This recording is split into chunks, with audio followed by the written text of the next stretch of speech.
यत् करोषि यदश्नासि यज्जहोषि ददासि यत् यत् पश्यसि कौन्तेय तत्कुरुष्व मदर्पणम।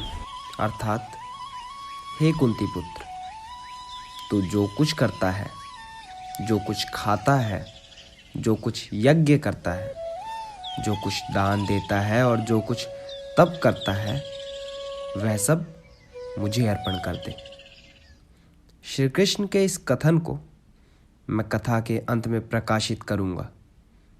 धैर्य और ज्ञान के भाव से बने रहिए इस कथा के साथ। अगर मैं आपसे पूछूं कि महाभारत के युद्ध में भाग लेने वाले सभी योद्धाओं में से सर्वश्रेष्ठ कौन था, तो निसंकोच आप अर्जुन, पितामह भीष्म, गुरु द्रोण या कर्ण में से किसी का नाम लेंगे। किंतु मैं आपको ज्ञात करवा दूं कि पितामह भीष्म 20 दिन, गुरु द्रोण 25 दिन, कर्ण 24 दिन और अर्जुन 28 दिन में अकेले ही युद्ध को समाप्त करने की शक्ति रखते थे। परंतु एक और योद्धा था जो केवल अपने 3 बाणों से कुछ ही क्षणों में युद्ध समाप्त करने की शक्ति रखता था। जी हाँ, मैं बात कर रहा हूं भीम के पौत्र व घटोत्कच के पुत्र बर्बरीक की।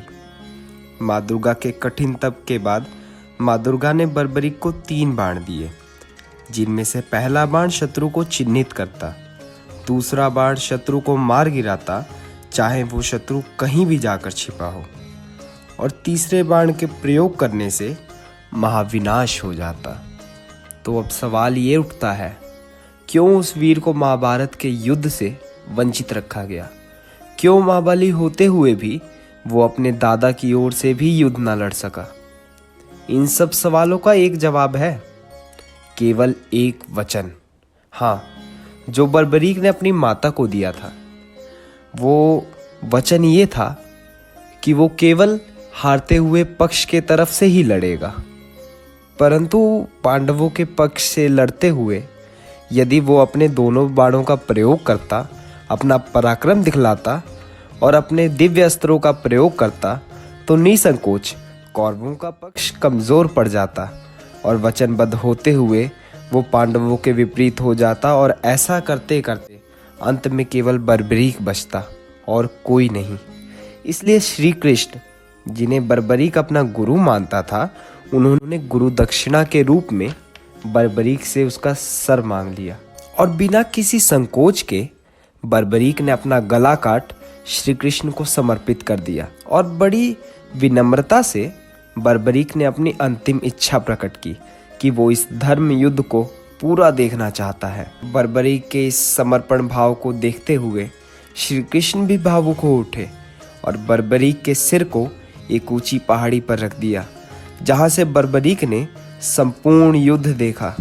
श्री कृष्ण ने बर्बरीक को ये वरदान दिया कि तुम मेरे नाम से जाने जाओगे और तुम्हारी पूजा मेरे पूजन के समान होगी।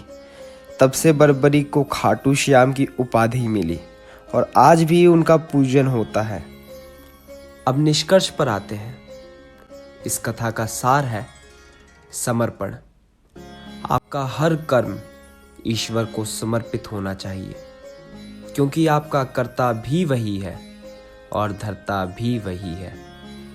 जीवन की डोर भी उसके हाथ में है और मृत्यु का खेल भी वही खिलाता है।